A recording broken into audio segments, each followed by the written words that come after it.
The courtroom air hung heavy with the scent of aged wood and faded hopes, a place where promises came to die under the indifferent gaze of justice. Alex Thompson sat rigidly at the polished oak table, his tailored suit starkly contrasting the turmoil inside him. At 38, he had built a tech empire from nothing, a millionaire whose apps revolutionized how people connected online. Yet here he was, severing the most personal connection of all. Across from him, Sophia, his wife of 8 years, held the pen with a grip that betrayed her inner storm. Her dark hair fell in loose waves over her shoulders, framing a face he once woke up to every morning with gratitude. The judge's voice droned on, reciting the formalities of dissolution, but Alex barely heard it. His mind raced back to the beginning, to the college campus where they met. Sophia was a literature major, passionate about stories and dreams, while he tinkered with code in dimly lit dorm rooms. She believed in him when no one else did, working 2 jobs to support his startup dreams. Their wedding had been simple, a beach ceremony at sunset, vows exchanged with the ocean as witnesses. "I will always choose you," he had said then, meaning every word. But success changed everything. Late nights turned into missed dinners, board meetings overshadowed anniversaries, and David Reed's influence grew like a shadow. David, his business partner and closest friend, had been the voice of reason, or Alex thought. "You cannot build an empire dragging dead weight," David had said over whiskey one evening. "Marriage is a distraction, man. Focus on the future." Alex nodded, convinced Sophia's desire for a family clashed with his ambitions. They argued more, and silence lasted, until he filed the papers 3 months ago. Now, as Sophia's pen scratched across the final page, the sound echoed louder than the ticking clock on the wall, more audible than his pounding heart. She did not meet his eyes, not once. Her hand trembled, fingers clutching the pen like a lifeline. Alex recognized that gesture and how she steadied herself to hold back tears. It was the same way she composed herself during their last fight, when he told her she was holding him back. "You deserve someone who can give you the life you want," he had said, words that now tasted like poison. She slid the documents toward him, the paper whispering against the wood like a final sigh. Alex picked up the pen, his resolve cracking for a split second. Doubt flickered, memories flooding in, lazy Sundays in bed, her laughter at his terrible jokes, the way she supported him through failures. But David's words echoed, "This is necessary. You cannot move forward tied down." He signed quickly, ink bleeding into the page, sealing the end of what once felt eternal. Years of shared dreams, talks of children they might have, all reduced to bureaucratic finality. Sophia stood abruptly, chair scraping the floor, grabbing her purse with unsteady hands. Alex found himself saying the word escaping before he could stop it. She paused at the door, back to him, shoulders rising with a deep breath. "I hope you find what you are looking for," she said softly, voice laced with exhaustion rather than anger. Then she was gone, footsteps fading down the corridor, leaving a void that swallowed the room. Alex stared at the empty doorway, the door swinging shut with a soft click. Final, absolute. The lawyer, Mr. Harlan, a wiry man with glasses perched on his nose and a career built on unraveling lives, cleared his throat. "Mr. Thompson, the paperwork will be processed in a few weeks. You will receive confirmation." Alex waved him off, not wanting the details. He gathered the papers and exited the bustling hallway, where lawyers hurried with briefcases and families waited for their own reckonings. A light rain began to fall outside, turning the world gray and blurred. Alex walked to his luxury sedan, papers clutched in his lap as he sat behind the wheel. Freedom, he told himself. This was what he wanted, so why did it feel like a mistake? His phone buzzed. "David, is it done?" The voice was eager, crisp. "Yeah," Alex replied flatly. "Good, time to celebrate. Penthouse tonight, leave the baggage behind." David hung up, leaving Alex staring at rain-streaked glass. He started the engine, pulling into traffic, mind wandering. Sophia's trembling hand replayed in his thoughts, her quiet farewell. He had pushed for this, convinced love was not enough, when ambition called. But as buildings blurred past, he wondered if he had discarded the one thing that mattered. The city sprawled endlessly, and Sophia began a life without him somewhere in it, because he had demanded it. Meanwhile, Sophia navigated the rain-slicked streets, tears mixing with droplets on her cheeks. The divorce hit harder than expected, a culmination of months of watching their bond erode. Alex changed after his company went public, and David's constant presence fueled doubts. She had suggested counseling, but he dismissed it. Now, alone in her modest apartment, she unpacked boxes slowly, each item a reminder of shared history. The space felt hollow, walls echoing her solitude. Days blurred into routines, job hunting, avoiding mutual friends. She found work at a small law firm, answering phones, a far cry from her editing career. She paused for his dreams. Mornings brought nausea, dismissed as grief, but as weeks passed, fatigue deepened and food repelled her. She blamed stress and irregular cycles on heartache. One evening, showering until water ran cold, she noticed changes, tender breasts, a subtle swell in her abdomen. Panic rose. Could it be? The last intimacy with Alex was a desperate attempt to reconnect before the final argument. She dressed and went to work, but a distraction loomed. At lunch in the park, she watched families, envy twisting inside. Mothers with strollers, couples hand in hand. Her hand drifted to her stomach unconsciously. Then she saw him, Alex across the street, laughing with David, grocery bags in hand. He looked lighter, unburdened. Her heart seized. Ducking behind a car, she watched them disappear, breath ragged. That night, staring in the mirror, she acknowledged the truth her body screamed. A pregnancy test confirmed it, but fear of twins or complications gnawed. The next morning started ordinarily, with the alarm blaring and nausea waiting. She dressed and walked to the bus stop, counting sidewalk cracks to distract. Suddenly, the world spun, pavement rushed up. Hands caught her, voices shouted, then blackness. She awoke to fluorescent lights and an antiseptic smell. A nurse hovered. "You fainted. We are running tests." Dr. Vargas entered, her kind eyes scanning her chart. Symptoms? Nausea. Fatigue. Any chance of pregnancy? Sophia hesitated, then admitted the possibility. Ultrasound gel is cold on the skin, and the transducer is gliding. The doctor's "oh" drew her gaze. "Twins," he said gently, turning the screen. 2 heartbeats flickered. The room tilted. "Not possible," she whispered. But it was. 12 weeks along. Healthy, but you need care. Dehydration, low iron. The father? Divorced, gone. Dr. Vargas sat, offering space to cry. "These babies need you to be strong." Sophia nodded, hand on stomach, vowing to protect them alone. Quitting her job, she sought remote work, which was flexible due to nausea. Showing early, she adapted, but loneliness amplified. Every sound evoked Alex, every corner a memory. Spring brought a park walk, babies kicking like greetings. Then she saw him again, with David, carefree. Hiding, she whispered reassurance to her belly. Health declined, anemia worsened, and supplements sickened her. Dr. Vargas warned of risks and urged support. "I can handle it." But nights brought cramps, exhaustion. One evening, contractions hit early. Too soon. The phone slipped under the couch as pain overwhelmed. "Help," she moaned. The neighbor heard and called the emergency. Hospital chaos. Dr. Vargas orchestrated the delivery. Twins emerged, silent, blue. Nurses revived them and they cried weak but alive. Sophia hemorrhaged, blood pressure plummeting. AB negative rare, banks depleted. Check records. Alex is listed as a contact. Call him. Alex dined with David, the phone buzzing and unknown. Third call he answered. "Your ex-wife is dying. Twins need you. Blood match." World shattered. "I am coming." Racing through rain, guilt crashed. He arrived and donated blood to save her. Visited twins, tiny hands gripping. "I am here now." Sophia stabilized, awoke to him beside. Why? The hospital called.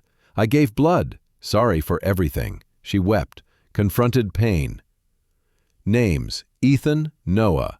Forgiveness pending, but the connection remained. David visited, saw change, and confessed his own regrets.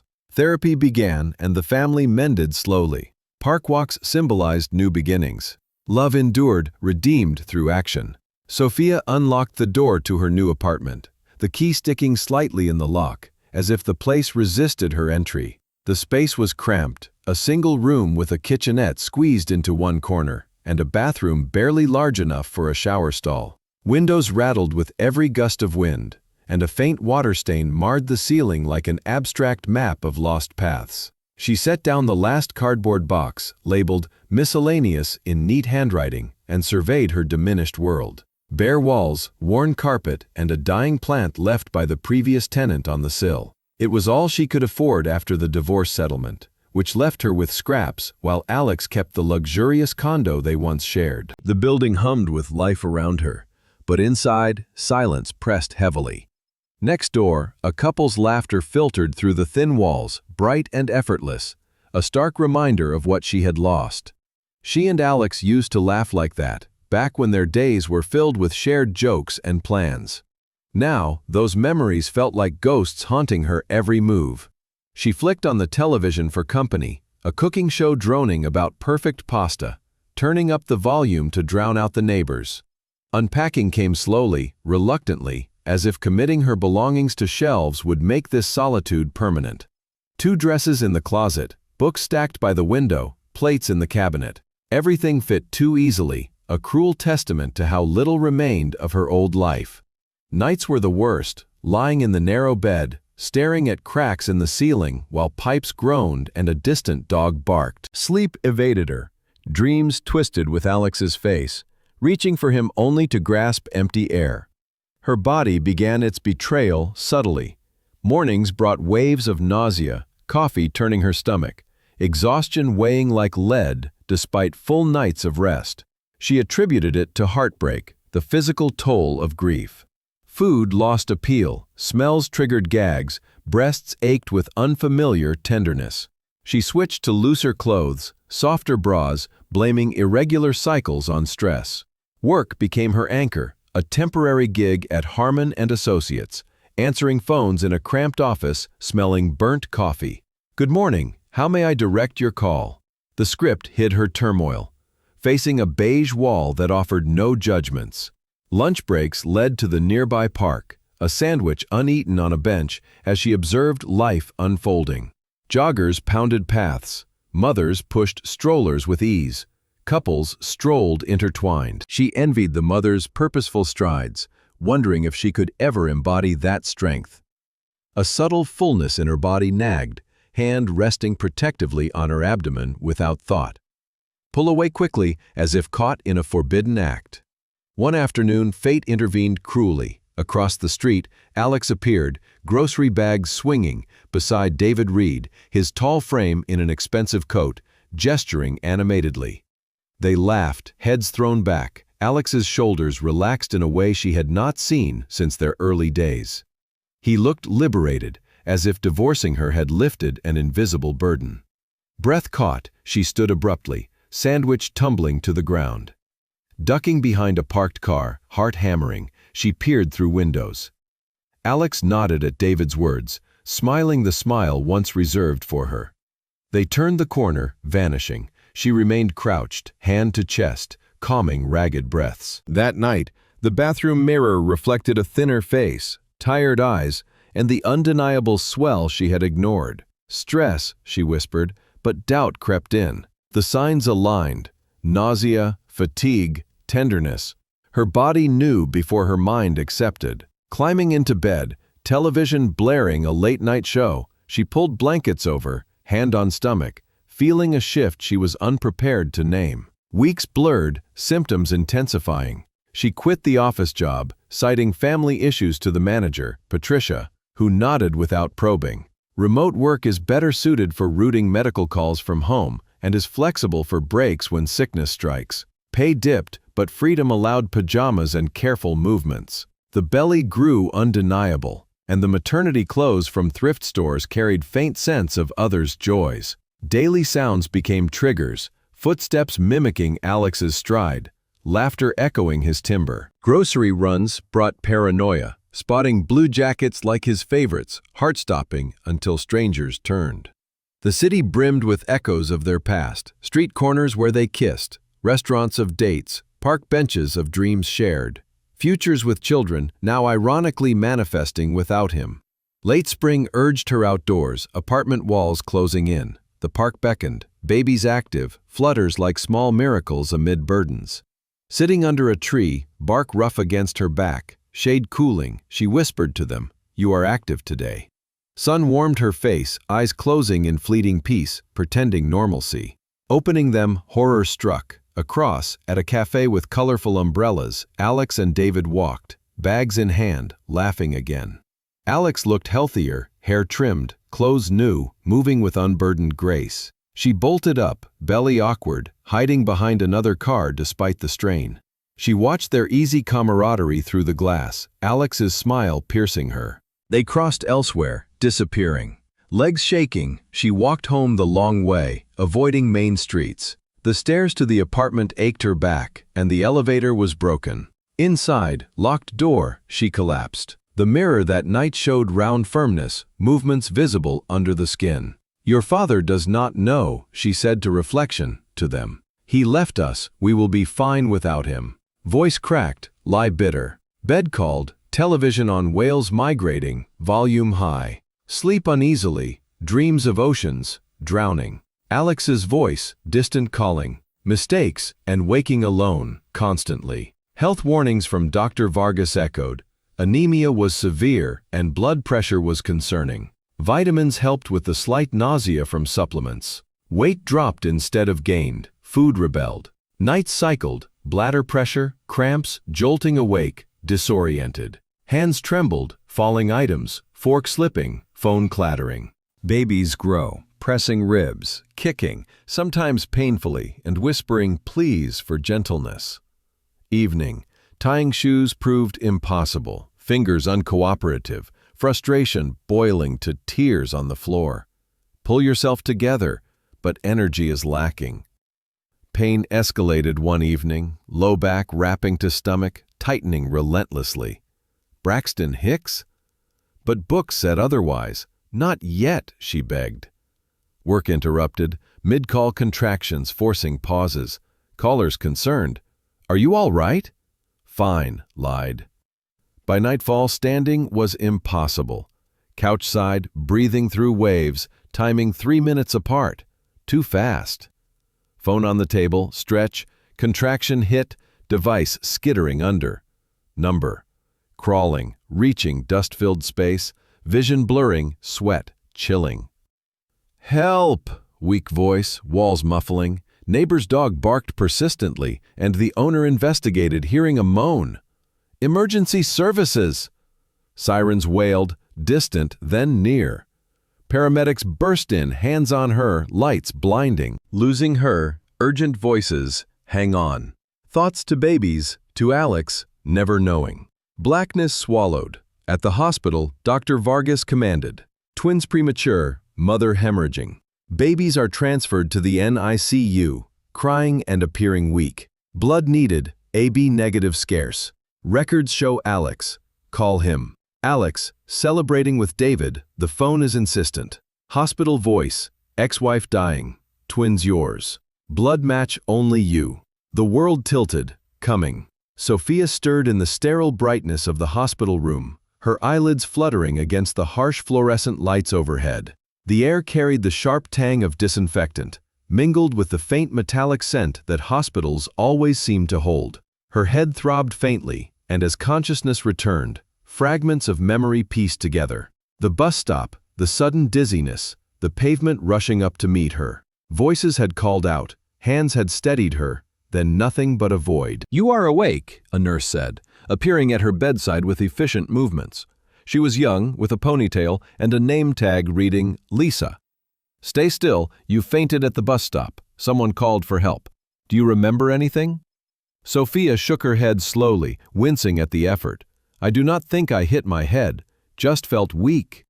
"We are running tests," Lisa replied, adjusting a monitor that beeped steadily. "The doctor will be in soon." Left alone, Sophia closed her eyes, trying to steady her breathing. The beeps echoed in her skull, each a reminder of her vulnerability. She had been pushing through the days, ignoring the signs. But now her body had forced a reckoning.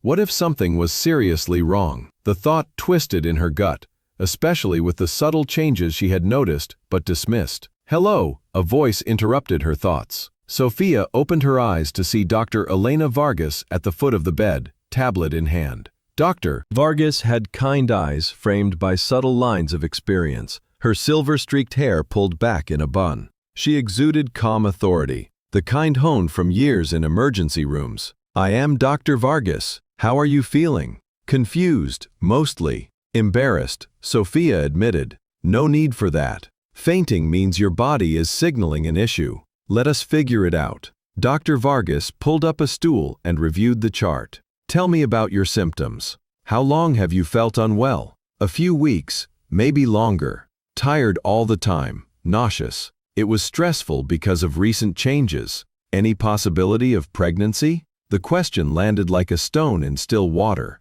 Sophia paused, mind racing back. "No," she said instinctively, then reconsidered. The divorce was finalized months ago, but their last intimate moment had been just before Alex's final declaration. "Actually, I do not know." Dr. Vargas nodded without judgment, as if this uncertainty was commonplace. "Let us check. I will do an ultrasound to be sure." She wheeled over the machine, helping Sophia adjust her position. The gel was cold against her skin, sending goosebumps racing down her arms. "Sorry about that," Dr. Vargas said. "This will only take a minute." The transducer pressed gently, gliding across her abdomen. Sophia averted her gaze, staring at the ceiling tiles. She did not want to see or enjoy confirmation that would complicate everything. Alex had left her, deeming her an obstacle. How could she face this alone? "Oh," Dr. Vargas murmured, her tone shifting to one of quiet wonder. "What?" Sophia whispered, turning despite herself. The doctor rotated the monitor. On the grainy screen, two small shapes pulsed amid the static, heartbeats flickering like stars in a vast night sky. "Twins," Dr. Vargas said gently. "You are pregnant with twins." The world halted, then spun wildly. Sophia stared, chest tightening as emotion surged. "That is not possible," she breathed.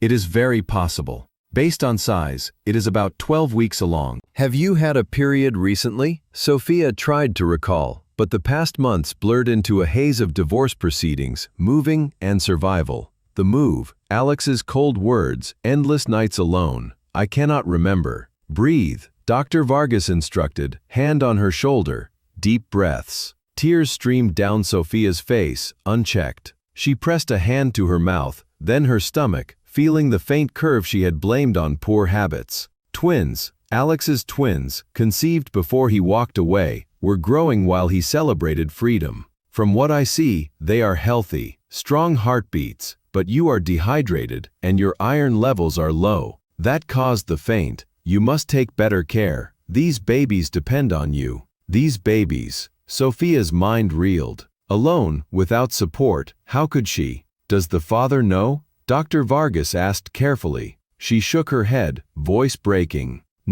"We are divorced. He left me. He is gone." Dr. Vargas pulled a chair closer, sitting in silence as Sophia sobbed. "When you are ready," she said, "what happens next is your choice. But they are real now. They will need your strength." Sophia gazed at the screen again, the twin pulses steady and insistent. Two lives unasked for entering a world where their father had chosen absence. "Can I have a moment?" she asked faintly.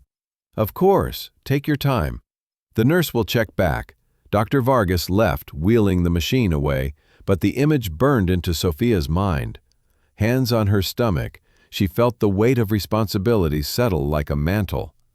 "I will do this alone," she whispered to them. "I promise to keep you safe." Outside, the world continued, clouds drifting, people hurrying through lives unaware of the miracle and tragedy unfolding here. Inside her, two hearts beat on, persistent and alive.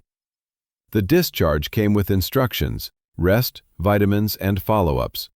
Sophia returned home, and the apartment felt even smaller with her secret. She scheduled remote work adjustments, bought prenatal books, and researched alone. But doubt lingered. Family far away. No close friends post-divorce. Alex's circle had become hers, now severed. Dr. Vargas's warnings echoed during checkups. This is high risk. Twins, your anemia. Need support. Sophia nodded, but inside, resolve hardened. She would manage. Nights brought vivid dreams. Babies crying, Alex returning, then vanishing. In the mornings, she felt kicks and small reassurances. One appointment revealed genders. Boys. She smiled faintly, imagining names, but loneliness sharpened. Health dipped, shakes, dropped weight, constant fatigue. Dr. Vargas prescribed iron, but the side effects worsened the nausea. You cannot do this solo, the doctor urged. Consider telling the father. No, Sophia snapped. He chose to leave.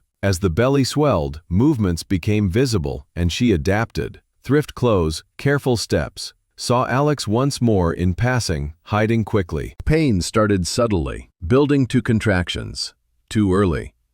Collapsing, phone lost. Neighbor's intervention saved her. Hospital rush. Emergency delivery. Babies are weak but crying. Hemorrhage, blood loss critical. AB negative needed. Records flagged Alex. He raced through the storm, guilt consuming him. Donated, visited tiny sons, vowed change. Sophia awoke to him, confronted the past. Named Ethan, Noah, forgiveness tentative, blood bond enduring. David confessed to regrets, therapy mended. Family reformed, hope dawned. Sophia stepped out of the hospital into the crisp air, discharge papers clutched in her hand like a fragile lifeline. The sun filtered through scattered clouds, but the warmth did little to ease the chill of uncertainty settling in her bones. Twins. The word echoed in her mind, a double-edged revelation that brought both wonder and terror. She hailed a taxi, directing the driver to her apartment, her hand instinctively resting on her abdomen to shield the tiny lives from the world's indifference. Back home, the space felt even more confining, the walls closing in with the weight of her new reality. She sat on the edge of the bed, staring at the ultrasound printout Dr. Vargas had given her. Two blurry shapes, heartbeats captured in stillness. Healthy for now, but high risk. The doctor's words replayed. You need support, rest, nutrition, regular checkups. Sophia nodded to the empty room, determination hardening. She would manage alone, as she had since Alex walked away. The next day, she returned to the law office with a resignation letter in her purse. Patricia, the stern but fair manager, raised an eyebrow. Is everything okay? Family situation. Sophia replied, the half-truth slipping out easily. New developments, I need to handle. Patricia processed the paperwork without further questions, wishing her well. Sophia's desk was cleared by noon, and a box of belongings was under her arm. She left without glancing back. Remote work came quickly, answering calls for medical offices from her kitchen table. The pay was lower, but the flexibility allowed breaks when nausea struck or fatigue overwhelmed. She could work in comfort, avoiding the outside world's prying eyes, but solitude amplified every ache, every flutter. The babies grew more active, their movements a constant reminder of the life unfolding within her. As her belly rounded, hiding it became impossible. Thrift store maternity clothes stretched over the swell, fabric soft but carrying echoes of others' stories. She moved more slowly, taking deliberate steps to avoid triggering dizziness. Dr. Vargas's follow-up appointments became routine, and the doctor monitored her anemia with growing concern. Iron levels are still low. You are not gaining weight as you should. Are you eating enough? Sleeping? Sophia assured her she was trying, but truth be told, food often came back up, and nights were restless with worries. The city outside her window buzzed with life, but Sophia retreated further, shadows of the past lurking in every corner. Footsteps in the hall conjured Alex's approach, and car doors slamming evoked his arrival home. She avoided main streets during errands, and paranoia was mounting. On one grocery trip, reaching for milk, she spotted a man in a blue jacket, Alex's favorite. Heart racing, she froze until he turned, revealing a stranger's face. Relief washed over her, but the incident left her shaken. The park called to her one warm afternoon, the apartment's confines too stifling. The babies kicked vigorously, as if urging her out. She strolled, hand on belly, finding a bench under a sprawling oak. Bark rough against her back, shade soothing, she closed her eyes, letting bird calls and distant laughter wash over her. For a moment, peace settled, imagining a future where she pushed a double stroller, strong and capable. Eyes opening, the illusion shattered. Across the street, at a cafe with bright umbrellas fluttering in the breeze, Alex and David strolled, grocery bags in hand. They laughed, David's gestures broad, Alex's head tilted back in genuine mirth. He looked revitalized, hair neatly cut, clothes sharp and new, striding with the ease of someone unencumbered. Sophia's breath hitched, a vice tightening in her chest. She stood too quickly, belly protesting, and ducked behind a nearby van, crouching awkwardly despite the strain. Peering through the windows, she watched them pause at the crosswalk. Alex adjusted his bags, nodding at David's words, his smile wide and untroubled. They turned away from the park, disappearing around the corner. Sophia stayed hidden, hand pressed to her racing heart, whispering calming words to the babies who kicked in response to her distress. "It is okay. We are safe." The walk home dragged, legs heavy with adrenaline's aftermath. Climbing the stairs, back aching under the extra weight, she locked herself in and sank onto the couch. That night, mirror reflection showed the undeniable changes. Stretched skin, visible movements like tiny waves. She lifted her shirt, tracing the curve. "Your father is happy without us," she murmured to them. "He chose freedom. We choose each other." Sleep evaded her, television murmuring about ocean migrations, volume masking the neighbors' laughter. Dreams came fragmented, Alex returning, then fading, babies' cries echoing in emptiness. Waking disoriented, she vowed strength, but doubts crept in. Dr. Vargas's next visit brought sterner advice. "You are severely anemic. Blood pressure is fluctuating. This pregnancy demands more." "Family? Friends? The father?" Sophia flinched. "I am handling it." But handling grew harder. Supplements induced vomiting and meals sat untouched. Weight loss continued, energy sapped. Nights cycled through bathroom trips, cramps shooting through legs. She dozed at her desk mid-call, jolting awake in panic. Tremors afflicted her hands, objects slipping constantly. The babies pressed relentlessly, kicking and bruising ribs at times. She whispered pleas, feeling their responses like dialogues. One evening, attempting to tie his shoes, his fingers fumbled hopelessly. Frustration mounted, tears flowing as she sat on the floor. She told herself, "You have to be strong." But the words rang hollow. Pain arrived insidiously, starting low, wrapping forward. Tighten, release, repeat.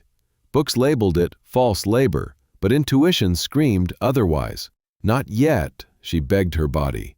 Work suffered, contractions interrupting sentences, apologies gasped into the phone, and the caller's concern mounted. Nightfall brought agony, utterly impossible. Curled on the couch, waves crashed every few minutes. Timing, 5, 4, 3. Too rapid. Reaching for the phone, contractions struck fierce, the device tumbling under the furniture. No, crawling, arm stretching into dust, vision spotting, sweat soaked, shivers racked. Help, voice feeble, absorbed by walls, fluid between legs, warm and alarming. Blood, water, tongue bitten, copper taste. The room spun, fan blades hypnotic. "I am sorry," she whispered to the babies. Thoughts to Alex. He would never know his sons, never regret it entirely. Darkness encroached, welcoming. Neighbor's dog barked insistently, and the owner checked the hall, hearing faint moans. Ambulance, sirens pierced the night, paramedics bursting in and losing her. Urgent transfers, monitors faltering. Dr. Vargas orchestrated chaos, delivery rushed, twins limp, then crying weakly. Hemorrhage raged, blood pressure critical. AB negative depleted. Records, Alex's contact, call now. Alex is dining with David, and the phone is persistent. Hospital, ex-wife critical, twins yours, blood needed. Storm Drive, guilt torrent. Donated, visited fragile sons, promised redemption. Sophia stabilized, awoke, and confronted him. Named Ethan, Noah. Tentative bonds reformed. David reflected regret, therapy healed, family dawn. Sophia's strength began to crumble like a fortress under siege, her body a battleground where exhaustion and illness waged relentless war. The anemia Dr. Vargas had diagnosed gnawed at her from within, sapping her energy until even simple tasks felt monumental. Her hands trembled uncontrollably now, fingers slipping on utensils or keys, objects clattering to the floor in frustrating defeat. She stared at her palms as if they belonged to a stranger, betrayal etched in every quiver. Weight melted away instead of accumulating as it should for a twin pregnancy, her frame growing frail while her belly swelled with insistent life.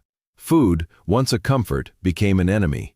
Even bland crackers triggered waves of nausea that left her heaving over the sink, empty and drained. Dr. Vargas's office became a recurring nightmare.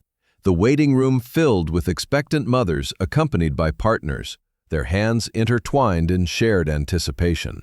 Sophia sat alone, forms in her lap, checking boxes on medical history while leaving the father's section blank. With her silver hair and piercing gaze, the doctor reviewed charts with a frown deepening with each visit. "You are severely anemic," she declared, voice edged with urgency. "Blood pressure is erratic, and iron levels are dangerously low. Vitamins are not enough. You need supplements, rest, and support. This is a high-risk pregnancy. Twins demand more from your body, and yours is breaking down." Sophia nodded, accepting prescriptions with a forced smile. "I am taking the vitamins. I am trying." But trying was not enough. The iron pills twisted her stomach into knots, sending her rushing to the bathroom in agony. Meals sat untouched in the refrigerator, wilting like her resolve. She set alarms to eat, forcing down shakes that tasted like chalk, but nothing stayed. Her reflection in the mirror showed hollow cheeks and dark circles under her eyes that spoke of sleepless nights.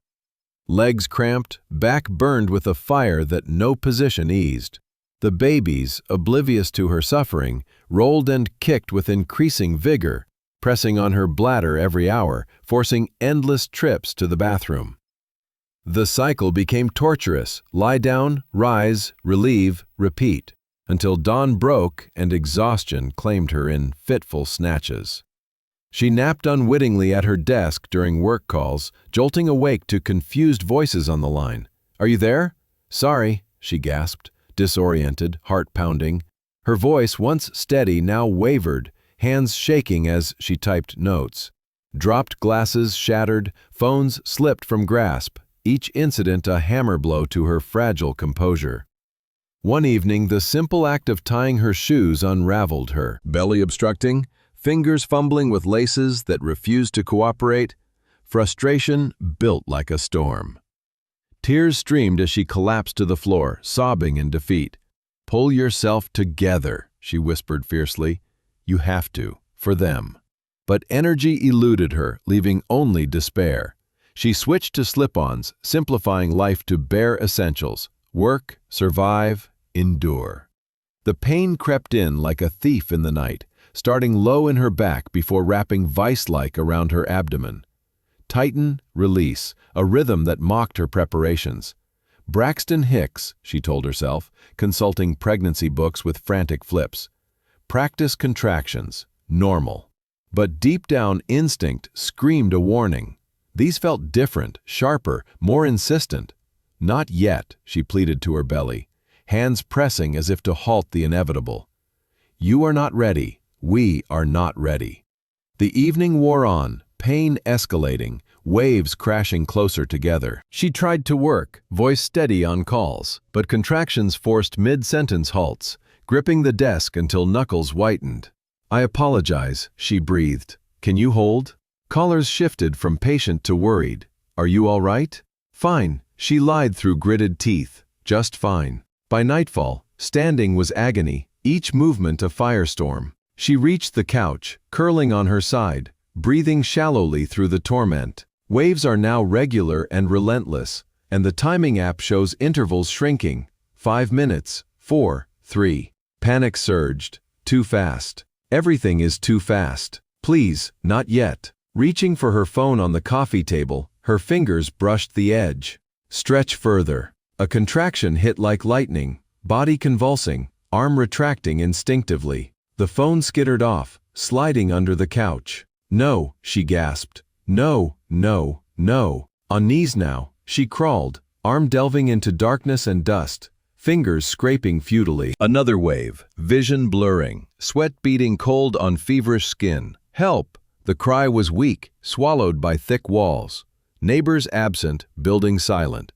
Fluid trickled warm between legs, panic spiking. Water broken? Blood? She did not know and dared not check. Tongue bitten in pain, copper flooding the mouth. The room spun, ceiling fan blades turning hypnotically. Count rotations, lose track, start again. I am sorry, she whispered to the babies, so sorry. Thoughts turned to Alex, his carefree laughter with David, and his choice to leave before knowing. He would never learn of his sons, never bear this guilt. Darkness edged her vision, soft and inviting, like surrender. Please, not yet, her final plea before void claimed her. Neighbor's dog barked furiously, persistent yaps drawing the older woman next door to investigate. Standing in the hall, she heard muffled moans through the door. Hello? Are you okay? No response. I am calling emergency services. Sirens wailed, growing louder, a beacon in her fading awareness. Doors burst open, paramedics swarming, hands on her, voices urgent. We are losing her. BP crashing. Hang on. Monitors beep erratically, her heartbeat flickering weakly, thoughts fragmented. Babies, Alex, regret. The ambulance raced through the city streets, every bump agony. Dr. Vargas met them at the ER, commanding the team. Emergency C-section, twins premature, mother hemorrhaging. Chaos ensued, scalpels flashing, babies extracted limp and blue. Nurses whisked them to NICU, working miracles with oxygen and stimulation, until faint cries pierced the tension. Alive, fighting. Sophia bled profusely, monitors alarming. AB negative needed now. Banks are empty from the earlier accident. Records. Emergency contact. Alex Thompson. Divorced, but listed. Call him. No choice. Alex, mid-celebration with David, phone vibrating insistently. Unknown number. Third ring, he answered. Hospital voice shattered his world. Ex-wife critical. Twins born. Your blood only matches. Storm drive ensued, a guilt tsunami. Arrived, donated, blood rushing to save her. Visited sons, tiny grips anchoring vow. I am staying. Sophia awoke and confronted Alex, named Ethan, Noah, bonds tentative, forgiveness budding. David reflected on past errors and therapy mended fractures. Family reformed, hope illuminated the future. The delivery room pulsed with controlled frenzy, a symphony of urgent voices and beeping machines cutting through the thick air heavy with blood and desperation. Dr. Elena Vargas stood at the center, her scrubs stained, hands steady as she orchestrated the chaos. Sophia lay on the table, pale and unresponsive, her body pushed beyond limits after months of silent struggle. The paramedics had rushed her in, recounting the collapse in her apartment and the neighbor's timely intervention. Emergency C-section, Dr. Vargas ordered, her voice slicing like a scalpel. Twins, premature, mother is hemorrhaging badly. The team moved in synchronized urgency, with the anesthesiologist administering drugs and nurses prepping instruments. The first incision revealed the turmoil within, blood pooling faster than anticipated, vital signs dipping alarmingly. BP was 80/40 and falling, so a nurse called out, "Hang another unit." Dr. Vargas worked swiftly, delivering the first twin, a boy limp and blue, no cry piercing the tension. Nurse Rodriguez swept him to the warming table, suctioning airways, rubbing his tiny back with practiced desperation. "Come on, little one, breathe." The second followed moments later, equally silent, equally fragile. Another nurse, Pilar, took him, mirroring the frantic revival. Two infants, born too soon, were suspended in that fragile limbo where medicine battled fate. Dr. Vargas glanced across the room, her face etched with the strain of too many close calls. "Keep working them, Do not stop. She had delivered countless babies, but these felt heavier, burdened by the mother's isolation. Sophia had arrived alone, no family was listed, and intake forms were sparse. A woman carrying twins in secrecy, pushed to the brink by solitude. Now, her heart rate stuttered on the monitor, breaths shallow and rapid, body surrendering after giving everything to birth. "We need more blood," Dr. Vargas commanded. The AB was negative. Check the database. Technician Torres tapped keys rapidly, fingers flying in the dim glow of the screen. Type confirmed. AB negative, rare, stock low. Frown deepening, he shook his head.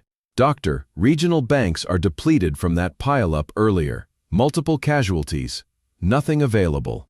Dr. Vargas did not flinch. "Widen the search, statewide, national if needed. That will take hours we do not have," Torres replied, voice tight. The monitor wailed, pressure dropping to 60/30. Critical territory, minutes ticking like bombs. Dr. Vargas made the call that defined her career, bending protocol to save lives. Check her records for contacts, family, anyone who might match.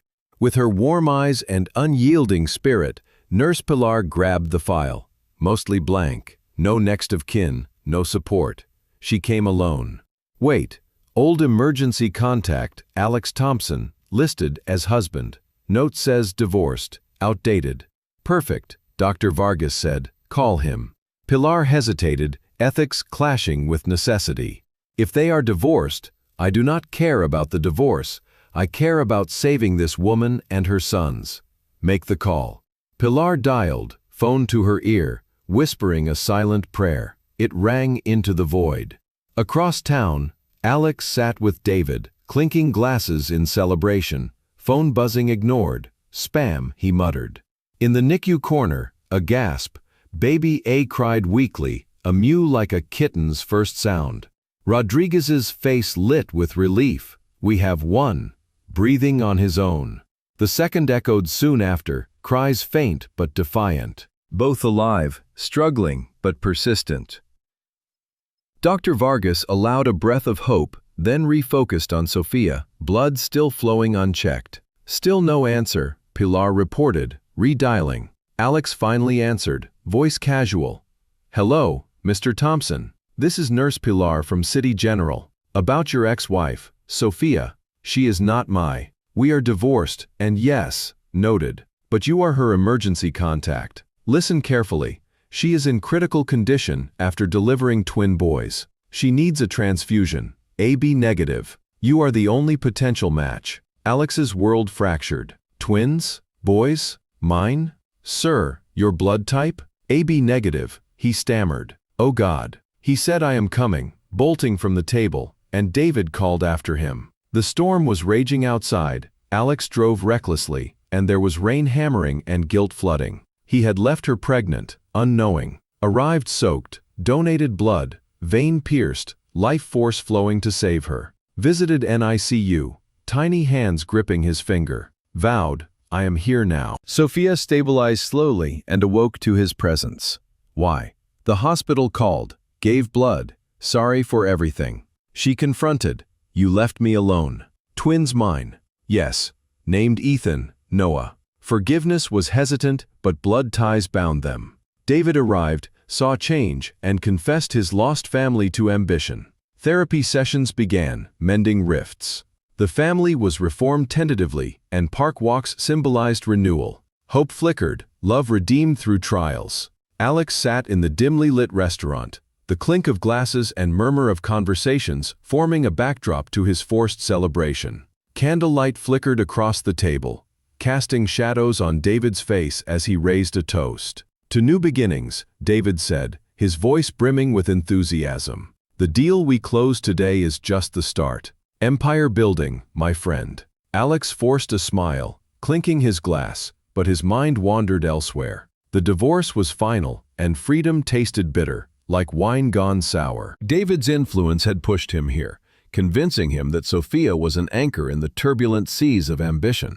Lately, though, doubts have crept in. Memories of her support during his startup struggles haunting him.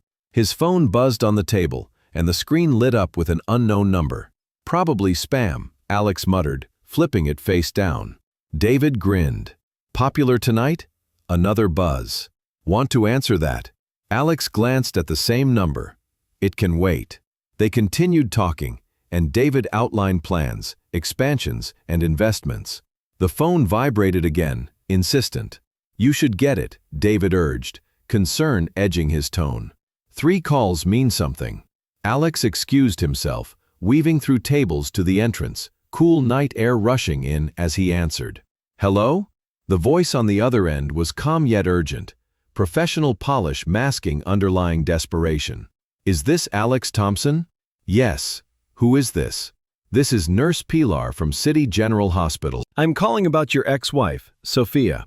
Alex froze, restaurant noise fading to static. My ex-wife? We are divorced. Yes, we have that noted. But you are still listed as her emergency contact. Sir, I need you to listen carefully. Your ex-wife is in critical condition. She just delivered twin boys prematurely. She is hemorrhaging and needs a blood transfusion immediately. A B negative is rare, and our supplies are depleted. Are you able to donate? The words slammed into him like a freight train. Twins. Boys. Delivered? His mind reeled, piecing together the impossible. I do not understand. Repeat that. Pilar's voice steadied him. Sophia is fighting for her life after an emergency delivery. The babies are stable, but premature. We need your blood type confirmed right now. AB was negative, Alex replied automatically, and the match dawned on him. Oh God. The timeline clicked. Their last night together, before he declared the marriage over, before David's words sealed his decision. She had been pregnant when he left, carrying his sons while he pursued empty ambitions. Are they mine? Sir, I cannot confirm paternity over the phone, but the situation is dire. Can you come to the hospital? Behind him, David called his name, but Alex waved him off. Tell me the address. Pilar provided it.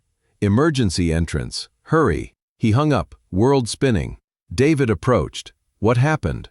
Sophia, hospital, twins, mine. She is dying. I have to go. Alex grabbed his coat, leaving bills scattered on the table. David followed. Talk to me. What twins? I cannot explain now. Alone. He pushed past, into the rain-slicked night, city lights blurring through the downpour. His car started with a roar, tires screeching as he pulled into traffic, horns blaring, and he was ignored. Mind raced backward, signing papers, her trembling hand, her sad farewell. He had abandoned her, pregnant, unknowing. Guilt choked him, tears mixing with rain on the windshield. The highway stretched dark and wet, speedometer climbing dangerously. 40, 50, 60. He weaved lanes without signaling, more horns protesting. Phone buzzed again, David texting. Whatever it is, I am here. Alex ignored it, focusing on the road and reaching her. Rain pounded relentlessly, wipers struggling. He thought of Sophia alone, appointments solo, feeling kicks in isolation, collapsing without help. Because of him, because he chose ambition over love. What have I done? Traffic thickened, taillights a red sea. He slammed the steering wheel, frustration boiling. An opening appeared and he swerved, cutting off a truck. Exit loomed, taken sharply, tires hydroplaning briefly before gripping. The hospital rose ahead, a beacon of lights amid the storm. He parked crookedly in an emergency, engine ticking as he sprinted through rain, shoes splashing puddles. Automatic doors parted slowly, Alex squeezing through. Inside, chaos reigned, waiting patients, nurses hurrying, cries echoing. He approached the desk, breathless. I am Alex Thompson, called about Sophia, my ex-wife. She needs blood. The receptionist alerted, nodding. Donor, follow me. She led through double doors and hallways smelling of antiseptic and fear. Is she okay? Doctors are doing everything, not reassuring. A small room awaited, chair central, equipment ready. Sit, a technician instructed. The sleeves were rolled, the vein was found, and the needle pinch was barely registered amid turmoil. Blood flowed, a red lifeline connecting him to her, to them. This takes minutes, Pilar said, appearing. Relax. Relax? Absurd. While Sophia died down the hall, the sons fought for breath. The babies? Breathing weakly. NICU. Concern is hers. She lost too much. Alex nodded, guilt-crushing. I left her, did not know she was pregnant. Pilar offered no judgment. What matters is that you are here now. The machine beeped, collection complete. Needle removed, gauze pressed. Dizzy? Can I see her? Not yet. Transfusion first, doctor. Vargas entered, tired but resolute. You saved her. Pressure stabilizing. Babies holding. Can I see them? Understand first. She did this alone. No support but you. Outdated. Alex swallowed. I did not know. You left. She paid the price. Those boys are yours biologically. What you do next defines you. Once you see them, you're not walking away without knowing what you're abandoning. She left. Alex rose slowly. Hallway leading to the NICU, with glass walls. Rows of incubators held fragile lives. Nurse station. Lewis twins. This way. Two side by side. Tiny bodies wired. Monitors steady. Baby A and Baby B have no names yet. Touch. Through ports. He reached. Finger gentle. Baby A uncurled. Gripped with surprising strength. Throat tightened. Tears fell. Hey, I am your dad. Sorry, I was not there. Alex moved to Baby B. Same grip. Same promise. Fighters, like your mom. Pilar appeared. She is awake. Hallway silent. Heart pounding. Be gentle. She does not know you are here. The door is open, the room is dim, and the machines are soft. Sophia was asleep, pale but breathing. Chair pulled, Alex sat, watching her chest rise, fall.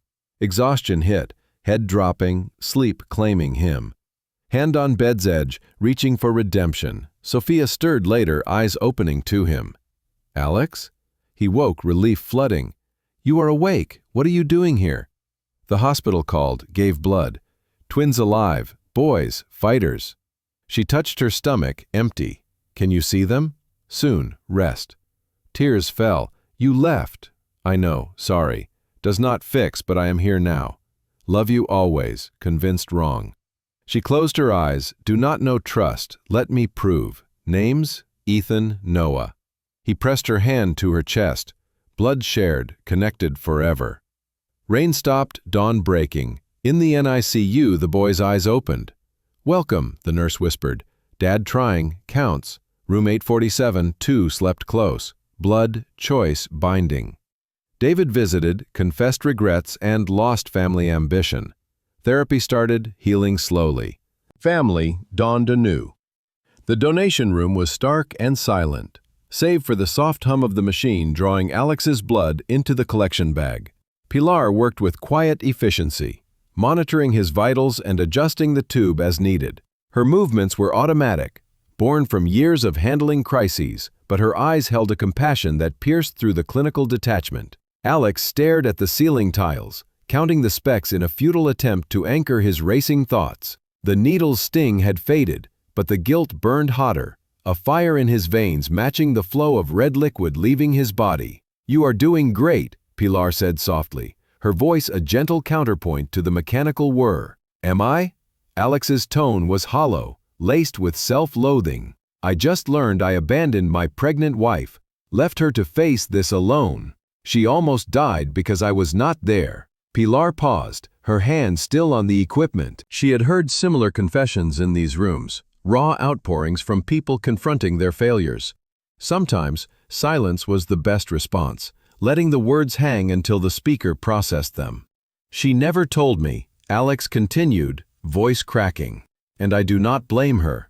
I told her she was holding me back, that I needed to focus on my future without her. Made her feel like the problem when I was blinded by ambition. The machine beeped steadily, the bag filling with the essence that could rewrite his mistakes. Pilar finally spoke. What you did in the past is between you two. What you are doing now, giving this blood, saving her, that counts too. Please do not dismiss it. The beep signaled completion. Pilar carefully removed the needle, pressing gauze to the site and taping it securely. Keep pressure here. Stand slowly. You might feel lightheaded. Can I see her? Not yet. We need to start the transfusion, then we will assess. The babies are in NICU down the hall. But Mr. Thompson, take a moment. This is overwhelming. Discovering you are a father to twins while their mother fights for life, that is heavy. She left with the bag, the door clicking shut. Alex sat, arm throbbing, head spinning from blood loss and shock. Twins, his sons, conceived before he shattered their world, Sophia had carried them through heartache alone because he deemed her expendable. The room felt smaller, walls pressing in with accusations. Dr. Vargas entered, scrubs bloodied, fatigue lining her features. "Mr. Thompson, she is alive thanks to you. The transfusion is underway, vitals stabilizing. Not out of danger, but fighting. The boys are breathing independently, premature but resilient like their mother." Alex stood unsteadily. "Can I see them?" Dr. Vargas studied him. "First, grasp this. Sophia endured this solo. No family, no one but your outdated contact. She carried twins, worked, and survived without aid. You filed for divorce, leaving her to bear the cost." "I did not know," Alex whispered, shame flooding him. "I am sure, but actions have consequences. Those boys are yours by blood. Decide what that means. Seeing them changes everything. You cannot unknowingly know fatherhood without abandoning it." She departed, leaving him in turmoil. Alex exited, hallway lights harsh. A nurse directed him to the NICU, glass-enclosed rows of incubators sheltering fragile miracles. At the station, he requested the Thompson twins. "This way," a nurse said kindly, leading to 2 adjacent units. Tiny forms lay within, wired to machines, skins translucent, eyes closed under warming lights. "These are baby A and baby B," she explained. "No names yet. Mom had ideas." Alex shook his head, speechless. "Can I touch them?" "Through the ports, gently," she demonstrated. Alex reached for baby A, finger-brushing tiny hand, fingers uncurled, grasping with unexpected strength. Emotion surged, tears streaming. "Hey there," he whispered. "I am your father. Sorry your mom did this alone. Sorry, I left before knowing you existed." He shifted to baby B, which had the same tender grip. "You are strong, both of you, like her, the mother I failed." He stood, hands connected, feeling the full weight of his choices. "I do not know if she will forgive me," he murmured. "But I promise, I am not leaving. I will make this right, whatever it takes." Pilar appeared. "She is awake." Alex withdrew carefully, following the room. "Be gentle. She does not know about you or the blood. Make words count." The door opened to dim light, machines humming softly. Sophia lay pale, eyes closed, rain pattering on the window. Alex approached reverently, seeing IVS, monitors tracking her fragile hold on life. He pulled a chair, sitting vigil, watching her breathe. Exhaustion overtook him, head bowing, sleep stealing in, hand near hers, bridging the chasm he created. Hours passed, nurses checking, doctors nodding approval. Alex stirred to Dr. Vargas. "Still here?" "Where else?" Most ex-husbands do not linger, especially those who have moved on. I did not move on. Made the worst mistake, beginning to see. She checked vitals. She will wake soon. Questions will come. About survival, babies, you. Tell the truth. Wrong. Sorry. Want to stay if allowed. We'll tell about blood. That is yours to decide. Please do not use it for obligation. Earn forgiveness genuinely. She left. Afternoon light shifted golden. Alex's phone buzzed. David was persistent. He silenced it, priorities clear. Sophia stirred, fingers twitching, eyelids fluttering. Chest rose deeper, consciousness returning. The boys opened their eyes in the NICU, seeing the world anew. The nurse smiled. "Your dad is trying. Counts." Outside, the sun dipped, sky painting hues. In the room, 2 once bound now hovered near reconciliation. Blood flowing, choices mending. Sophia opened her eyes, seeing him. "Alex?" Awake. The hospital called. "Blood mine saved you. Twins alive. Boys." She touched her empty stomach. "See them. Soon." Tears. "You left. I know. Sorry does not fix. Here now. Love never stopped." Convinced love is insufficient. Wrong. She closed her eyes. "Cannot trust yet. Let's prove." Names. Ethan. Noah. He pressed his hand to his chest. Blood shared. Connected eternally. Rain ceased, dawn hinting. David visited, witnessed change, and confessed that ambition cost his family. Therapy began, and healing was gradual. Family reformed, hope blooming, park outings bridged, love redeemed actions. Alex stirred in the uncomfortable hospital chair, his neck stiff from the awkward sleep angle. The room was bathed in the soft glow of monitors, their rhythmic beeps a constant companion through the night. Rain pattered against the window, a steady drum that mirrored the turmoil in his mind. He rubbed his eyes, glancing at Sophia. She lay still, her breathing even, chest rising and falling in a pattern that brought him fragile relief. The transfusion had worked its miracle, her color returning slightly, but the fragility of the moment hung heavy. Gray dawn light filtered through the blinds, signaling the end of a night that felt eternal. His phone buzzed in his pocket, vibrating insistently. Pulling it out, he saw multiple missed calls from David, texts piling up with questions about his sudden disappearance. Everything okay? Investors are asking. Call me. Alex silenced it, slipping the device away. Work, ambitions, and the empire he had chased seemed distant now, trivial in the face of this reality. He had built a life without her, convinced it was progress. But sitting here, he saw the hollow core of that choice. Sophia had been his foundation, the one who believed in him when he was just a coder with dreams. How had he let David convince him otherwise? A nurse entered quietly, a new shift with fresh energy. She checked the IV drip and monitors, making notes on her tablet. "You are still here? Most do not stay overnight, especially ex-spouses." Her tone held no judgment, just observation. Alex flinched at the label, ex-spouse, a title he had sought, now a scar. "I am not leaving, not this time." The nurse nodded, her expression softening. "She is improving, vitals stable, should wake soon. The babies are holding strong too. Preemies, but fighters. You should revisit them." He considered it, the pull to see his sons strong. But he could not leave her side until she opened her eyes, and he could face what he had done. The nurse left, and Alex sat quietly watching Sophia sleep. He tried to recall her peaceful like this, before arguments and silences eroded their bond, before David's whispers of greater things poisoned his thoughts. He could not remember, and that realization cut deep. His mind wandered to their beginning, college days, her laughter in the library as he explained code, her hand in his during walks. Their wedding, simple vows on a beach at sunset. "I will always choose us," she had said. He broke that promise, swayed by success and David's mantra of unburdened potential.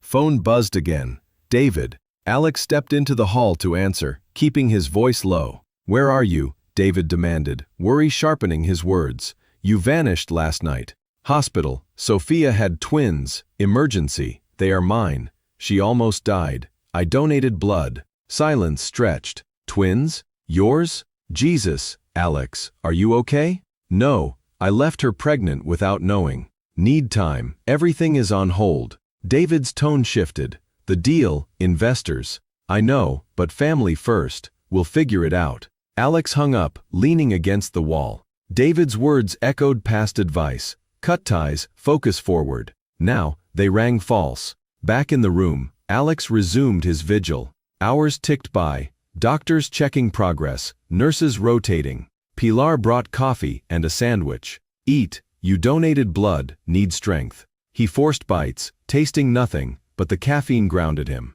He thought of the boys, their tiny grips, and the promises made at that moment. He would be the father they deserved if Sophia allowed. Another doctor entered, younger with a gentle demeanor.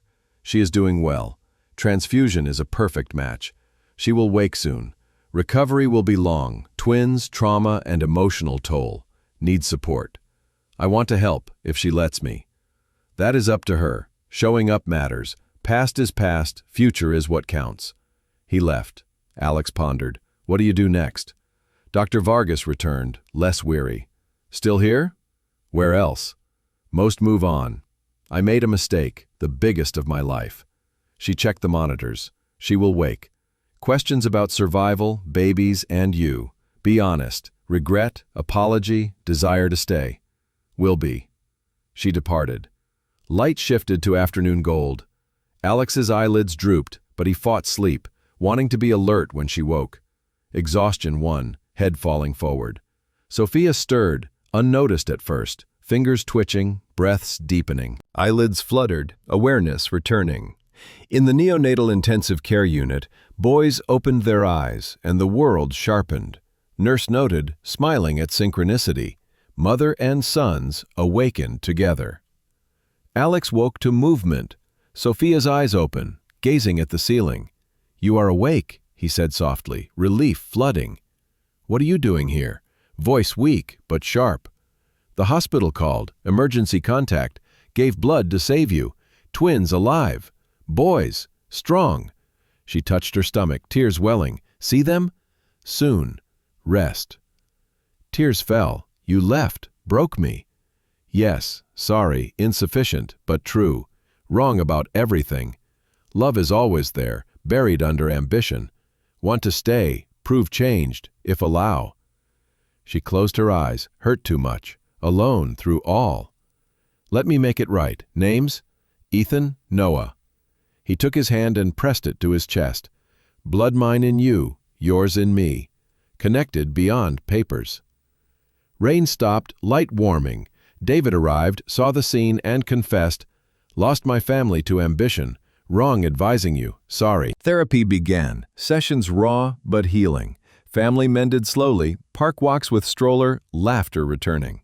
Hope bloomed, love redeemed through persistence. Sophia blinked against the harsh fluorescent lights of the hospital room, her eyelids heavy as if weighted by the remnants of a long, turbulent dream. The sterile scent of antiseptic lingered in the air, mingling with the faint beep of monitors that tracked her vital signs. Her body ached, a dull throb radiating from her abdomen where the surgical scars still pulled taut beneath the thin gown. She shifted slightly, wincing at the pull, and that is when she saw him. Alex Thompson, her ex-husband, who had walked away from their 8 years of marriage without a backward glance, sat slumped in a chair beside her bed. His suit jacket was rumpled, his tie loosened, and dark circles shadowed his eyes, evidence of a vigil she had not invited. Her heart stuttered, a surge of confusion and anger flooding her veins like ice water. The last clear memory she held was the agony of contractions too early, the world blurring as she collapsed in her cramped apartment, reaching futilely for the phone. Now this, him, here. Sophia's voice emerged hoarse, scraped raw from disuse. "Why are you here? You left me. You abandoned everything we had." Alex's head snapped up, his blue eyes widening in relief and trepidation. He leaned forward, elbows on his knees, hands clasping together as if to steady himself. "Sophia, thank God you're awake." The words tumbled out, laced with a desperation she had not heard from him in years. "The hospital called me. You were in surgery, losing blood faster than they could replace it. The twins, our sons, they were born premature. I had to come. I had no choice." She stared at him, processing the fragments of his explanation. Twins. Sons. The words echoed in her mind, pulling at the fog of postpartum haze. Dr. Vargas had mentioned something about the babies during her delirium, but it felt distant, unreal. And now Alex knew. The secret she had guarded so fiercely, the one that had sustained her through sleepless nights and waves of nausea, was laid bare in this sterile room. Her hand instinctively moved to her flat stomach, empty now, a void that both terrified and liberated her. "You had a choice 8 months ago," she whispered, her voice gaining strength with each syllable. "When you signed those papers and chose your empire over us, over me. Why pretend to care now?" Alex's face crumpled, the sharp lines of his once confident jaw softening under the weight of regret. He reached out tentatively, his fingers hovering near hers on the bedsheet, but he did not touch her. "Not yet, I know. God, Sophia, I know how badly I failed you. The ambition, the deals, the endless climb. It blinded me." David kept pushing, saying marriage was a chain holding me back, that true success demanded sacrifice. I believed him. I convinced myself it was necessary, but seeing you like this, hearing about the pregnancy you carried alone, it shattered everything. The nurse, Maria, pulled my name from your old emergency contact. Group AB negative, rare as hell. They needed me to donate blood, your blood, the baby's blood. I was the only match. Sophia's breath caught, a sharp intake that made the IV line in her arm tug uncomfortably. Blood. The essence that had coursed through her veins, sustaining the lives she had nurtured in secret, now tied them all to him, irrevocably. She remembered the doctor's warnings during her checkups. The anemia worsened, and the risks multiplied each week. Dr. Vargas had prescribed iron supplements and rest, but Sophia had pushed through, stacking freelance gigs at her laptop until her vision blurred. The isolation of her tiny apartment, with its peeling wallpaper and howling winds, had been her armor. No family is nearby, and there are no friends to burden her with her unraveling world. Just her, and the two tiny heartbeats that had become her anchor. She said, "You have no idea what it was like," her words spilling forth like a dam breaking. "The mornings I woke up soaked in sweat, I was convinced I was losing them. The way food turned to ash in my mouth, every bite a battle against the nausea. I hid it all, Alex, from everyone, because if I admitted it and let myself break, what then? You built your legacy toasting freedom with David, while I measured my days in kicks and ultrasound shadows. I saw you once, you know, at that cafe on Elm Street, laughing like the weight of the world had lifted. It confirmed everything. You were done with us." Tears welled in her eyes, hot and unbidden, tracing paths down her cheeks. She turned her face away, toward the window where rain pattered against the glass in a relentless rhythm. Outside, the city lights blurred into a neon haze, indifferent to the fractures within these walls. Alex's hand finally bridged the gap, his palm warm against her knuckles, a touch that sent a jolt through her frayed nerves. She did not pull away, though every instinct screamed to do so. "I'm sorry," he murmured, his voice thick with emotion. "More sorry than words can capture. I replayed our last conversation 1,000 times on the drive here, the rain pounding like accusations. You said you hoped I found what I wanted, and I thought I had. The contracts were signed, and the investors lined up, but it was hollow, empty, until that call ripped it all apart." He paused, his thumb tracing gentle circles on her skin, a gesture from their early days that she had almost forgotten. "The babies, Ethan and Noah. The doctor said you named them already. They're fighters, Sophia, tiny but holding on in the NICU. I held their hands and felt those little fingers grip mine. It's like they knew, like they were waiting for me to wake up too." Sophia nodded faintly, the names evoking a swell of fierce protectiveness. Ethan, for strength, the unyielding force that had carried her through the darkest hours. Noah, for hope, the quiet promise that dawn followed even the fiercest storm.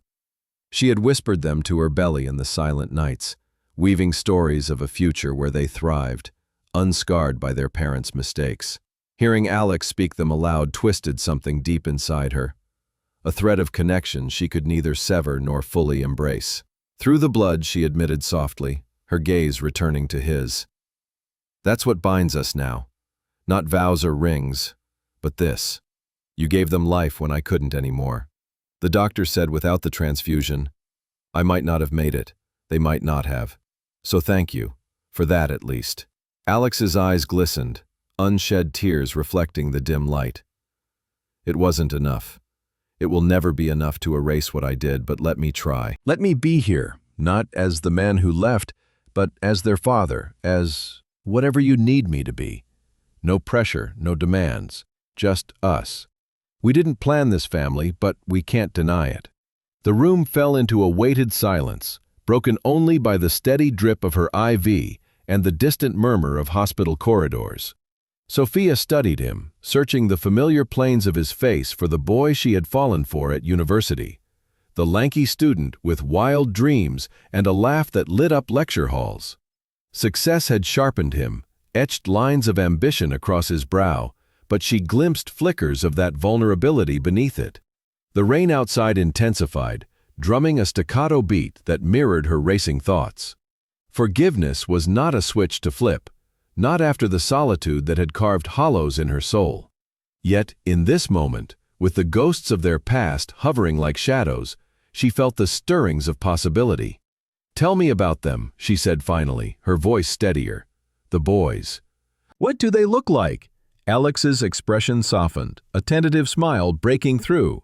"They're perfect. Ethan has your dark curls, peeking out from under the tiny cap. Noah's got my nose, poor kid, but his eyes are wide and curious, like they're taking the whole world. The nurses say they're breathing on their own most of the time, gaining weight by the ounce.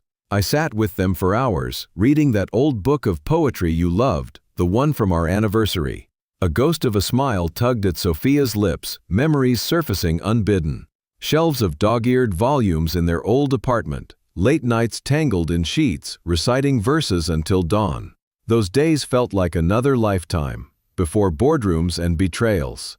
"Keep reading to them," she instructed, her tone firm yet laced with warmth. "They need your voice. And when I'm stronger, we'll see them together." He nodded, squeezing her hand gently.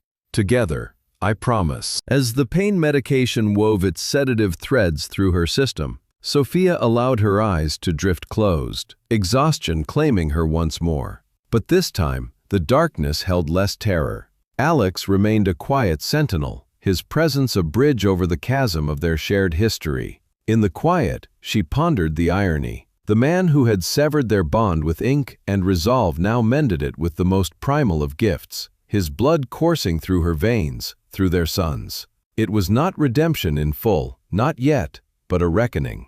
A facing of the past that demanded they confront not just the pain, but the love that had endured beneath it. Hours slipped in that suspended haze, the storm outside ebbing to a gentle patter. Sophia stirred again, this time to the soft vibration of Alex's phone on the bedside table. He silenced it without looking, his focus unwavering. "Work?" she asked, arching an eyebrow. "David," he replied. "But it can wait. For the first time in years, it all can." She searched his eyes, finding sincerity where doubt had once reigned.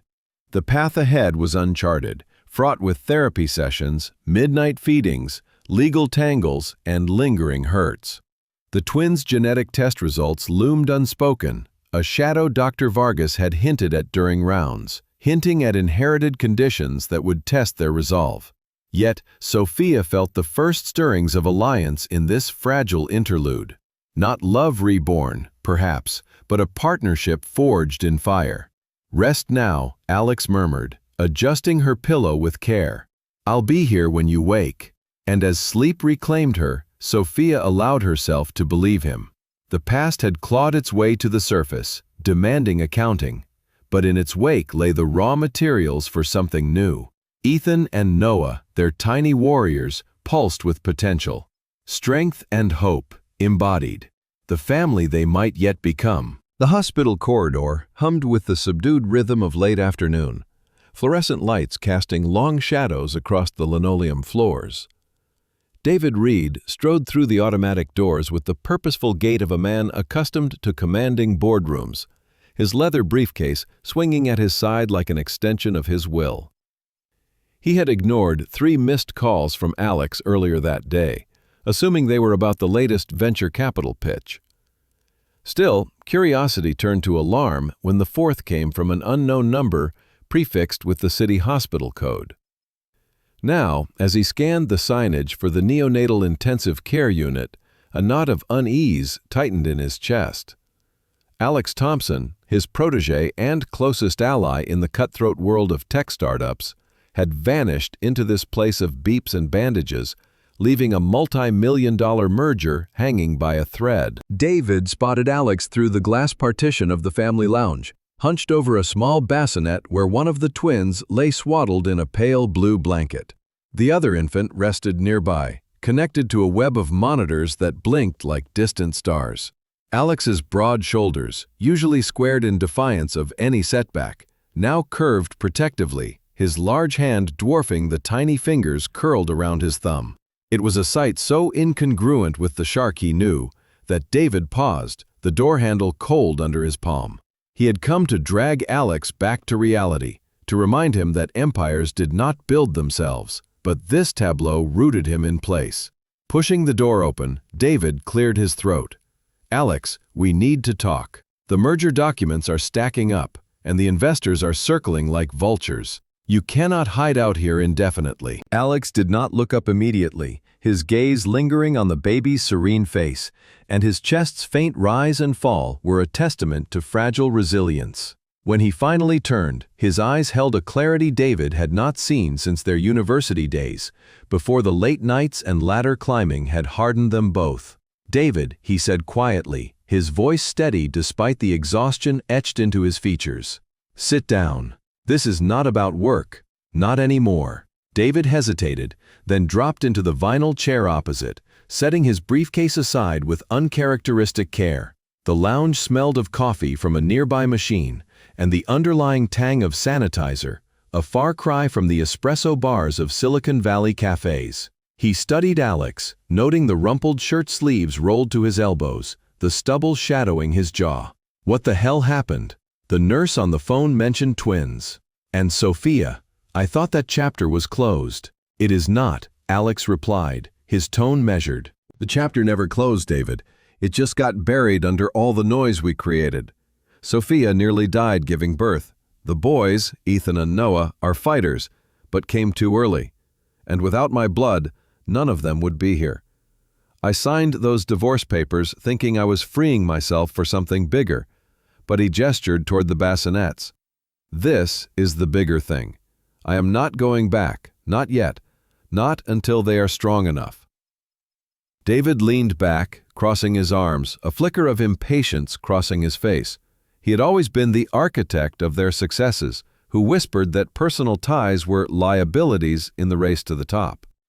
8 months ago, over scotch in a dimly lit lounge, he had convinced Alex that Sophia was the anchor dragging him down, that true innovation demanded solitude. Now, watching his friend cradle a newborn's hand as if it were the most precious artifact, doubt crept in like fog off the bay. "He said you are throwing away everything we built," though the conviction rang hollow even to his ears. "The app launch is in 2 weeks. We close this deal, and you are set for life." Alex shook his head, a sad smile tugging at his lips. "Set for life, that is what I thought freedom meant. Endless meetings, metrics, the next big exit. But last night, holding Noah while he cried, I realized it was all smoke. You were right about pushing hard, David. You always are. But you were wrong about the cost. Sophia carried this alone because of me, because of us. And I cannot unmake that, but I can choose differently now." The words hung in the air, heavy with unspoken accusations.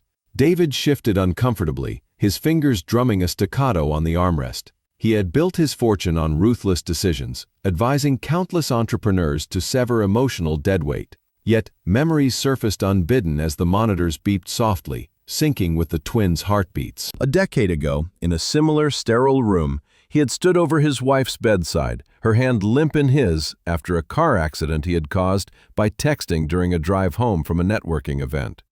Their daughter, barely 2, had been in the back seat, her cries the last sound he remembered before the world shattered.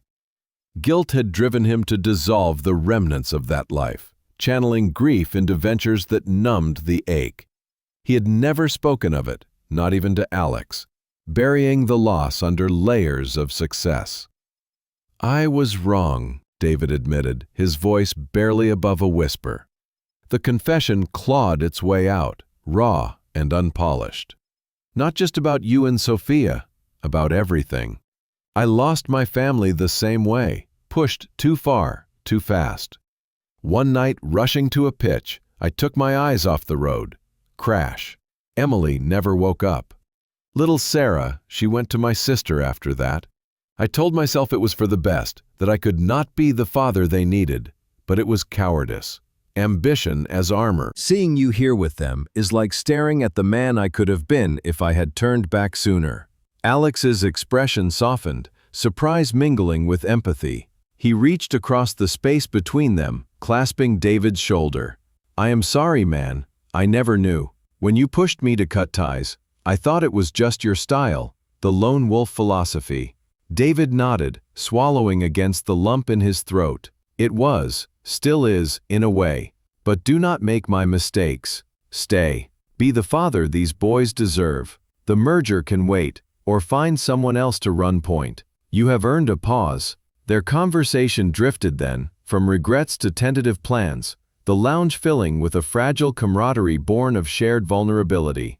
Footsteps echoed in the corridor, heralding Sophia's approach, wheeled in a chair by a nurse for her first supervised visit to the NICU. She looked pale against the pillows, her dark hair loosely tied back, but her eyes burned with a quiet fire as they met Alex's. David stood, offering a nod of respect. "Sophia," he said softly, "you look stronger every time I see you. If there is anything—" She inclined her head, acknowledgement without warmth. "Thank you for coming, David, but right now, we need space, family space." He understood the boundary, unspoken yet firm. With a final glance at the twins, their tiny chests rising in unison, David gathered his briefcase and slipped out, the door clicking shut behind him like a seal on old wounds. In the hallway, he paused, pulling out his phone to text the legal team. "Delay the pitch. Personal emergency." For the first time in years, the words felt right, unburdened.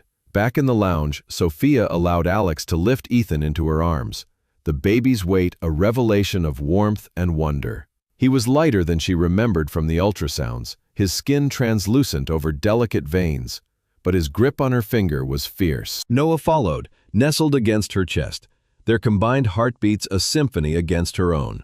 Tears traced silent paths down her face, not of sorrow, but of overwhelming connection. "They are beautiful," she murmured, her voice thick, like you said. Alex knelt beside her, his hand resting lightly on her knee. "They are us, Sophia, the best parts. I know forgiveness is not a straight line.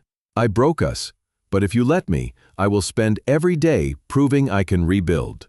She searched his face, the lines of tension easing under her scrutiny.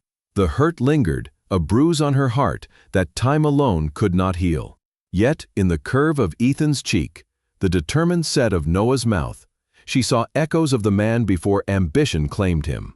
The boy who had sketched blueprints of their future on napkins in crowded diners. "Stay," she said finally, the word a concession and a command. "For them, for now. But if you falter, if work pulls you away again, we are done." "Truly." He nodded, solemn as a vow. "I understand. And to seal it, I called my assistant this morning, cleared my calendar for the next month. No deals, no travel, just this." Dr. Elena Vargas entered then, her white coat crisp, clipboard in hand. She had become a steady presence through the chaos, and her Hispanic warmth was countering the clinical chill. "Sophia, Alex," she greeted, her smile genuine. "Progress reports are encouraging. The boys are off the ventilators full-time, and your iron levels are stabilizing, Sophia. But we need to discuss the genetic screening results." The room stilled, the air thickening with anticipation. Sophia's hold tightened instinctively.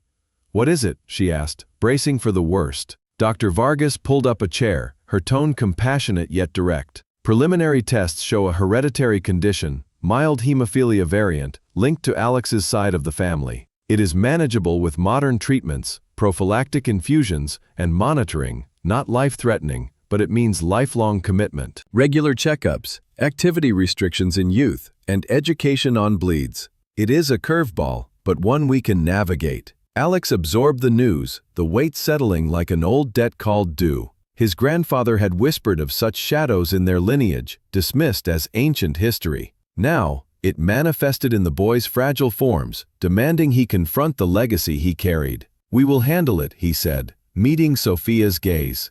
"Together, no shortcuts." Sophia exhaled, the revelation weaving another thread into their tapestry. It complicated the path, turning redemption into a marathon of vigilance. Yet, it grounded them, tethering dreams to reality. Dr. Vargas, sensing the shift, brightened. "Excellent. In that spirit, I want to introduce you to our family support program. It is community-based, with peer groups for parents of preemies, counseling tailored to high-risk births, and even home visits from social workers. No one does this alone here. I will have Maria send the details." As the doctor departed, promising rounds later, Sophia leaned into Alex, the twins' warmth bridging the gap between them.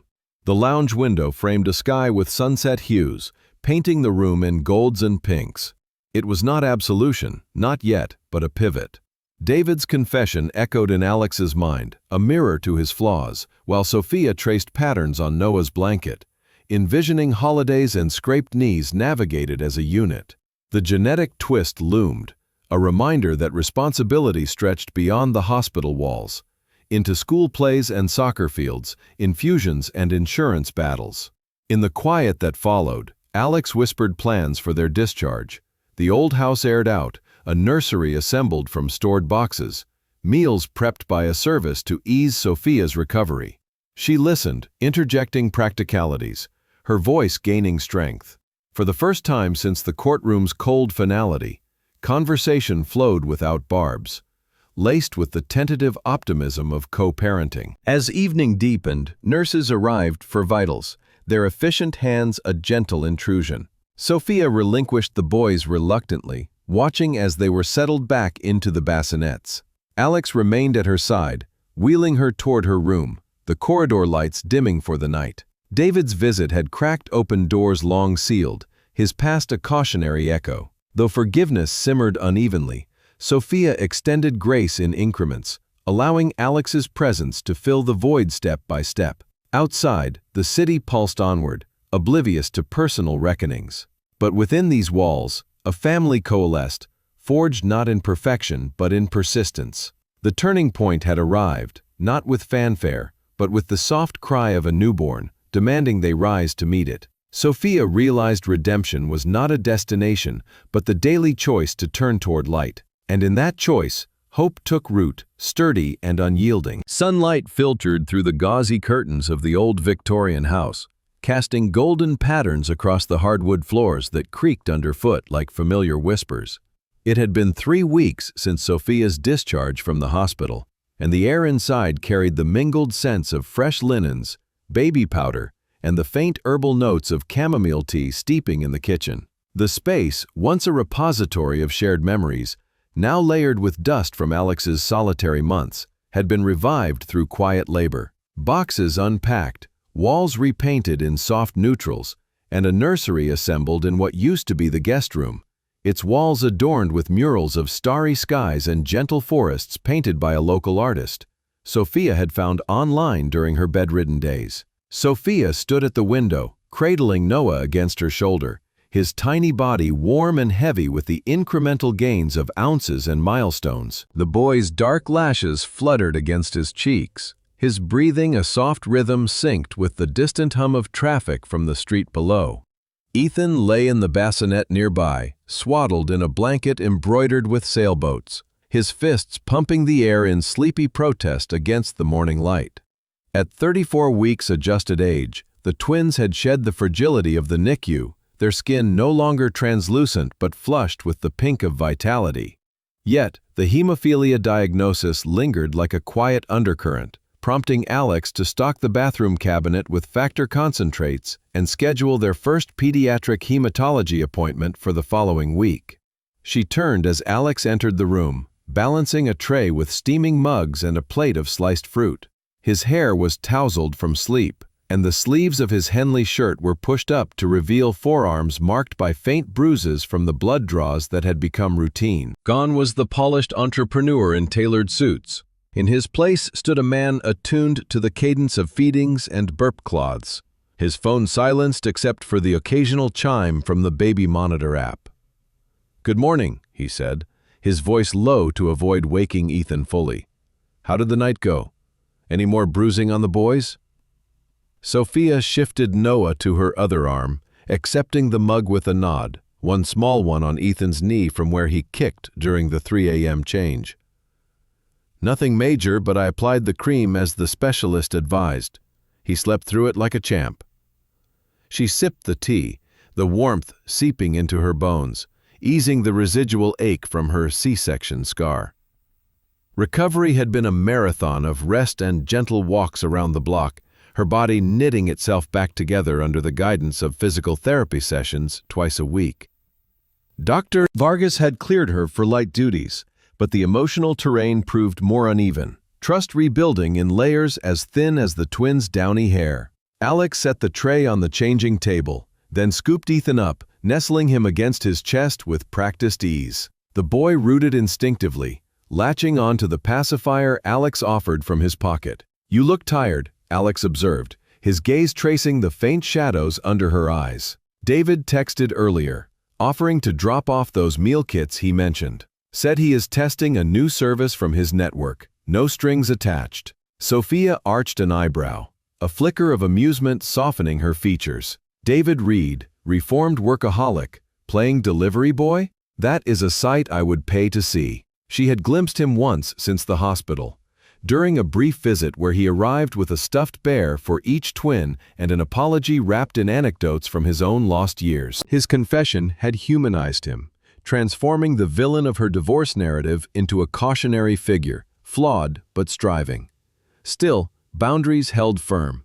His role now hovered at the periphery, a supportive uncle rather than the architect of their fractures. "Let him," Alex replied, rocking Ethan gently. "He needs this as much as we do." Last week, over coffee, he admitted he is mentoring a young founder pro bono now, focusing on work-life balance clauses in contracts. It is his way of making amends. Alex's tone carried a note of quiet pride forged in shared redemption. Their own therapy had begun 2 sessions prior, facilitated by a counselor named Lila, who specialized in postpartum couples.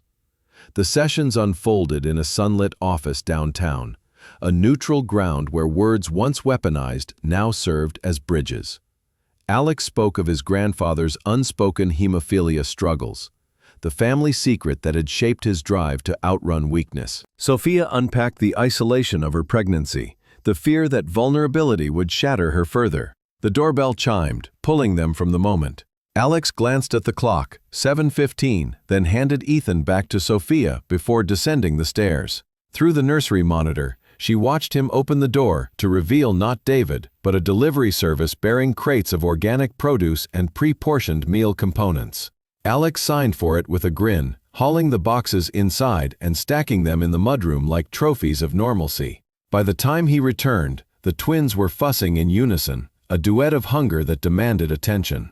Together, they navigated the morning ritual, bottles warmed in the kitchen, burps coaxed over shoulders, diapers changed with synchronized efficiency. Sophia marveled at how seamlessly they had fallen into this rhythm, a dance relearned from their pre-divorce days, but enriched by the gravity of near loss. As the boys settled into a post-feed doze, she proposed a walk in the nearby park, the autumn leaves turning the paths into a carpet of crimson and gold. She said fresh air would do them good, bundling the twins into a double stroller with fleece-lined seats and tiny knit hats. The park unfolded like a living painting, dog walkers and joggers weaving through the crisp October air. Sophia pushed the stroller along the winding gravel path, Alex at her side, his hand brushing hers occasionally in tentative connection. They paused at a bench overlooking a pond where ducks skimmed the surface, their quacks echoing like laughter. Ethan gurgled, pointing a chubby finger at the water,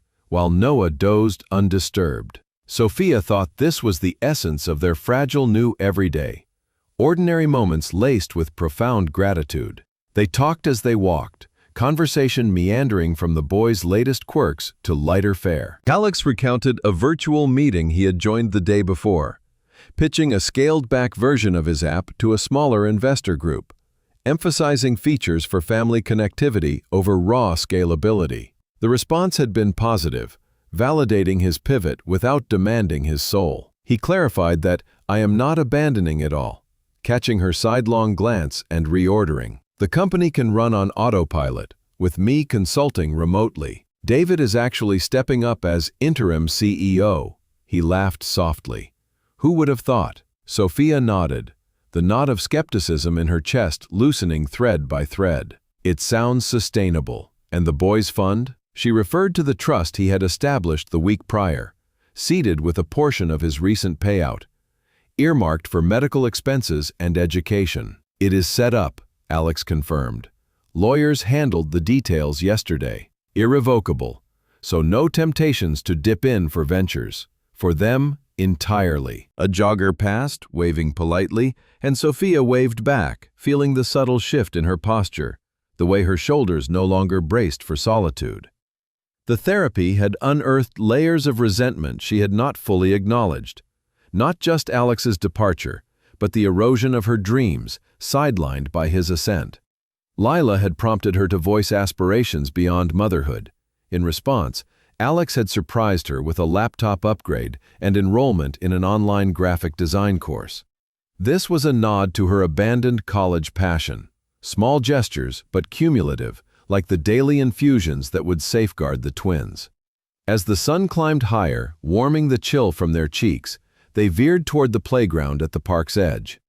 Empty at this hour, it offered swings creaking in the breeze and a sandbox dotted with forgotten toys. Alex lifted Ethan from the stroller, settling him in a baby swing and pushing gently, the boy's delighted squeals drawing smiles from passers-by. Sophia mirrored with Noah, the motion a soothing pendulum that mirrored her internal sway toward reconciliation. Watching Alex, his face alight with unfiltered joy, she felt the walls she had erected begin to crumble, not in a rush, but in a steady dissolve. "We could make this work," she said later, as they resumed their stroll, the twins lulled back to sleep by the motion.